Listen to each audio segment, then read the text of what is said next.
Hello and welcome back to coverage of the Eternal Extravaganza 6th Platinum Satellite here at the Bearded Dragon Games in Bernardsville, New Jersey. We're coming into round 6 of coverage, and we have Zach Clark on Rug Delver up against Tom Ellis on Elves. This is generally a matchup that favors Elves, as Rug Delver has limited scope of interaction, and their creatures don't really present a fast enough clock, because they don't have a ton of evasion, generally. The counter magic is also of dubious quality because Daze generally not relevant when your and Cradle Spell makes Pierce, a million. which Rug is one of the only Delver decks that still consistently runs Spell Pierce. Yeah. Spell Pierce is either like a 9 or a 0 because if it doesn't nab a natural order or an early glimpse, it does almost nothing. Yeah. And you can't keep their mana production down that long. Stifle is hit or miss too. So many conditional cards paired with not the best creature-based threats. Yeah. Is often a recipe for disaster, as this matchup is generally pretty bad for Rug. Yeah. And Elves has a very, very quick Goldfish. It's unlikely to be turn 2, but it's often right around turn 3 through 1 or 2 pieces of disruption. So that level of resiliency and speed almost always just outclasses a 1/1 hexproof threat from Nimble Mongoose. And we can see Zach does have some spice, though. One main deck Grim Lavamancer, which will surely be great if he manages to draw that. Yeah. And he also has a 2/2 split on Tarmogoyf and True Name Nemesis, which I understand to an extent because I think Tarmogoyf is getting worse. The advent of Fatal Push, True Name Nemesis is great. Yeah. Even just to combat other True Name Nemesis, but still very good. And his sideboard, he has another Lavamancer, which could help when we get there. And Tom has a relatively stock elf deck.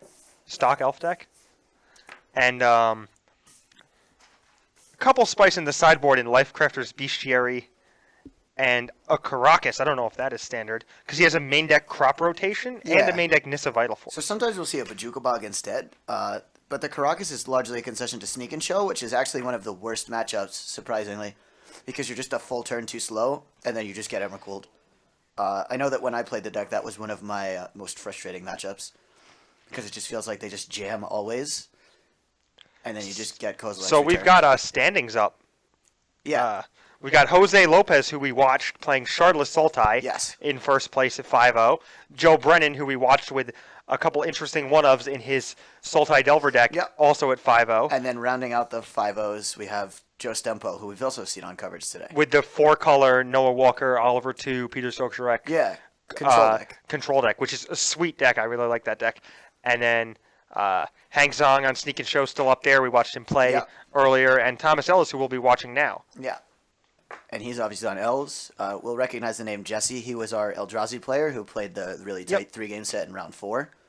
Against Tempo, And we're going to the match now. And Okay, and so it looks like we're already underway here. It looks like we're going into Tom's second turn after leading on a Llanowar Elves on turn 1. So he functionally had 3 mana for this turn 2.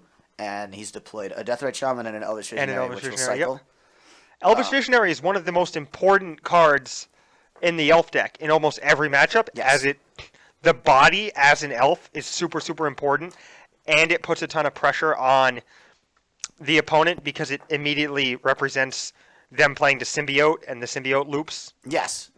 Also very relevant for Heritage Druid. And we can see, as you notice, the Wasteland targeting the Bayou.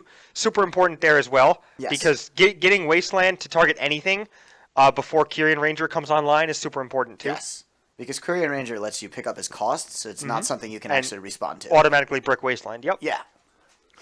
But so this draw is one of the draws. It's filled with removal and early flip Delver. This is one of the draws that Zach can actually win with. Yes.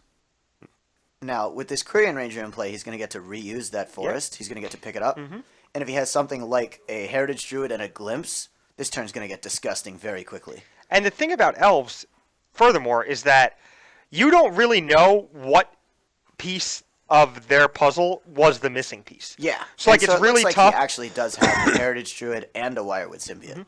It's really tough to choose when to use your force, especially because you go down a card, and their fair game, their card advantage grind game is so woefully efficient that it's tough. You really have to pick your spots. And I like to attack their mana from a Delver deck's perspective. That's why I like Young Pyromancer, because if you throw it down early, it helps you get some incremental value of all the removal spells, which prevents them from like being able to clock you back. Yeah. But no Young Pyromancer here, so Zach is just going to have to do the best he can with this Delver. Yeah. And he's making a go of it for sure. But it looks like Tom's going to be able to untap and float a green, pick up that land, and then play a Heritage Druid with a mana to pay towards Daze. Zach's and hand is force blue card, though, yeah, so that's good. But once that Heritage Druid enters, the Daze just is non-relevant, because if the Heritage Druid is ever in play, your mana just explodes. Well, the Daze just becomes pitched to force at that point. His hand is force Daze, not force Brainstorm. I thought it was force Brainstorm. I'm not sure. It's force something, I think. You still just have to force this Heritage Druid, I believe. If it's a Daze, you try to Daze it. Daze off right now. Because it's return to untap, not... Yeah. Yeah. He would still need to play his land at the normal speed of play. Oh, he did have Brainstorm. Yep. Yeah. So he finds a Force and a Daze and a Sylvan Library. It's a little aggressive here, but the way it's going, I think you put back Force X and Daze the Heritage Druid. Yeah, I'm behind that. Just to get... And that's what he's doing. Yeah, it also brings you one card closer to the threshold. threshold. This play is really weak if your opponent is if Tom is slow rolling a Cavern of Souls. Yes. Or not a Cavern of Souls. Sorry, Gaia's Cradle. Yeah. There you go. But he actually has Dryad that Arbor other for broken the turn. land. He has Dryad Arbor, which does make subsequent Cradles good and is a fine blocker with Kyrian Ranger. But also this with 6 cards in his graveyard, this Nimble Mongoose is now threshold. He's got the full will. 7. He's got the full 7. Oh yeah, okay. Yep. The Daze gave him the 7th. Mm-hmm. Yeah. So this Goose is loose. It is. And he has 2 Force of Wills in hand. Yeah. So I'm interested if Tom wants to chump block. Okay, so Tom has no interest in chump Tom blocking. didn't block with Visionary and bounce it. Yeah, with the Korean Rangers. So he might actually just desperately need mana though. We haven't seen him to play Cradle at all. I'm skeptical whether he's sandbagging it or whether he's just on empty. He would have absolutely played it The previous post Days, I think, if he had it. So he's just he might have even have played it pre-Days because his late game is definitely better. Yeah. So the other really cool thing you can do with Korean Ranger and a Dryad Arbor is that you can pick up your forest to untap your Dryad Arbor, and it becomes a full-on ramp. Mm-hmm. Obviously costing you your land drop, but it always costs you your land drop. So here we see a Visionary. He's going to force this. It's a pretty aggressive line from Zach, but I think it might actually pay off in this regard, just because he's going to force it. He can he can do the trick I just referenced, where he ends up picking up that to the. So it's a double float. Yeah. So he used the symbiote and the ranger to net an extra mana post combat and play Visionary again. Yeah, so he targeted the Dryad Arbor by picking up the Elvish Visionary as cost via Wildwood Symbiote. So and then he was able to float and then activate Korean Ranger's ability to pick up his forest and untap the Dryad Arbor another time, replay the same forest, and generate the second mana towards Visionary while also getting to untap Dryad Arbor for blocks. Zach had a dead card on top, so he wanted to shuffle. So now he's still drawing to a Lightning Bolt, which would... I guess it wouldn't win the game, but because he's going to have a block here. But if he could get... he definitely could get a lot of ground here, so he's going to get a chump. But of note, these creatures are once per turn, not once per turn, period. So he can, again, pick up this same way. He's going to crop rotate for Cradle. Yes. This is going to be quite good. Because if he gets to untap with this Cradle... He'll be able to make 4 or 3 mana. And now the Dryad Arbor's back untapped as well. And he can continue to do those same tricks if he has another forest. Unfortunately, if he doesn't have another forest, he has turned off his own Quirion Ranger, though. Because it does require you to pick up a forest, and you don't usually want to pick up Dryad Arbor to because you want to untap Dryad Arbor. Land. Yeah. So, I mean, although it's technically still on, it is functionally off. The Wirewood, also a little bit awkward, but you can get to these weird states. He picked up a Misty, so, so he also has the forest. Yep. He is a precarious life. His hand is Misty Rainforest, Forest, Visionary, Craterhoof. So that Craterhoof, I don't think he has a way to leverage the hardcast yet, but he has. If he doesn't fetch, he has a way to stay alive and go to 1, and do the same block on the Nimble Mongoose. If he fetches, he's just dead to the Delver though, so he has to go all in.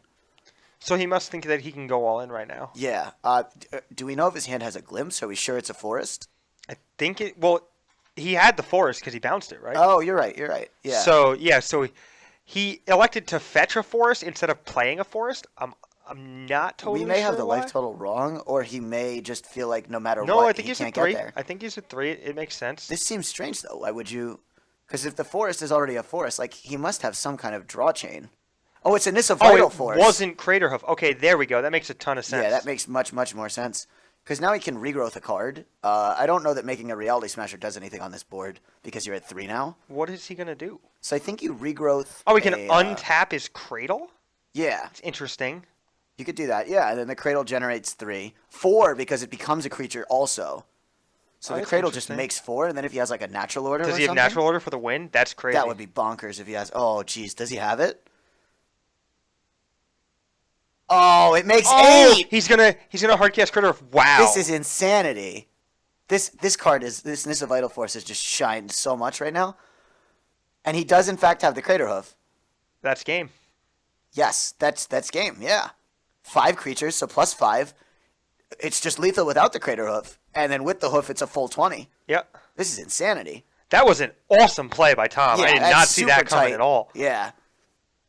Especially the way he was able to leverage the crop rotation into it. And this is where it would be fantastic if Zach just goes, He did have the Crater Hoof, but he also had the Nissa. We didn't see the Nissa. Yeah. That was what happened. So what I would really love to happen is if Zach just goes, all right, so you're at 3, right? Bolt you. No, Zach's hand is Force of Will. Yeah, no, I'm just saying that would be the fantastic. Be like, oh, you have lethal in play. All right, I'll kill you. Yeah, so this is just game. That was nice play by Tom. Very, very well played. Threaded the needle there. That is the tightest thing we've seen on camera so far. So I think Zach just shuffled in his flip card Delver by mistake. His physical Delver along with the checklist card. We'll have to check up on that later, but I believe that that's just a thing he did. I'm like 99% sure he just did that. Considering Winter Orb. Well, so that's not a thing you can do. So Zach is considering sideboarding here. I saw him leaf through the Winter Orbs and thought about it. I think that the Winter Orbs are defensible, but when the opposing deck just has Cradle, like trying to thread the needle of Winter Orb Zach plus Wasteland. will be boarding in his Grim Lavamancer, Electrickery. So Pithy Needle's actually Graph Digger's Cage. Pithy Needle's actually reasonable in the matchup because it can name Heritage Druid. You can't name mana abilities, right? Yeah. Pithy Needle can't. Oh, Revoker can name. Revoker can name mana abilities. Yeah, Revoker can name Heritage Druid. But Pithy Needle cannot. Okay. So it's defensible to name Deathrite Shaman. You can name Symbiote, but I don't like Pithing Needle. I think that they can shift gears too easily. I don't think he has enough bad cards. I definitely want All the Days is Gone. Zach played this game very well too. Yeah. I think maybe he was wrong to force the Visionary. It ended up biting him. But I mean, I don't think you can put your opponent on 2 more insane threats. Especially just it's so unlikely your opponent just has Cradle untap for free, generate an extra mana, generate 4 extra. Yeah, he was hamstrung. I didn't even know he could do what he did. Yeah, that was crazy. Insane. But I didn't even. That said, like he was hamstrung on mana, so like if he just has a lot of top end, I wouldn't be surprised. That's fair. Like even if his hand is just Natural Order, like if you force the Visionary, he did what he did, end of turn, crop rotation he just untaps play Natural Order and you're dead. Yeah. He didn't need to do all the nonsense. He could have just been like, play a land, play Natural Order, and you're dead. That's fair. Yeah. So it's a tough line. I mean, I still don't think Zach made a mistake per se, but the line that he took did bite him. Well, it was super aggressive, but like I understand why he did it because you can't let them just like dork around with Visionaries too long. They'll just figure it out. Yeah. Well, also just if he doesn't so let's say he doesn't take that line, then Tom's still at 4. And Tom runs back the block on the flipped Delver again. And then he draws another free card off the Visionary on the turn that he picks it up and the turn that it comes back down. And there's still a Cradle that's active. If you force crop rotation, you win the game. Sure. Yeah. But like that doesn't. I mean, hindsight's 20/20 for sure. Yeah, of course. And I also don't think he fires it off tapped out because he also just had like business spell, untap, double business spell. Yeah. Which is like not what I thought was going to happen at all. Yeah. But like that said, he would have. Yeah, I guess like crop rotation is the bridge, and we're going back down to the match. So like, if he has crop rotation, it like you never play around with having crop rotation, and he never just has that. Like you don't expect him to have that. Like he doesn't have the mana to. He would have to draw Cradle, you know. Yeah. So it's tough from Zach's spot. Yeah, I agree. It's a very interesting game, though. I was amazed that he was able to string together that lethal. That's when I saw him activate the Nissa to target his land and then double. I was like, whoa. Yeah. I'll make 8 mana. Thanks. That was fantastic. That was a cool So it looks play. like Tom on a mulligan this time. Looks like Zach was able to keep his 7. Elf's notorious for mulligans, but also hyper efficient. Notorious and able for to, mulliganing very well. Yes, able to almost always on 5 or 6, but very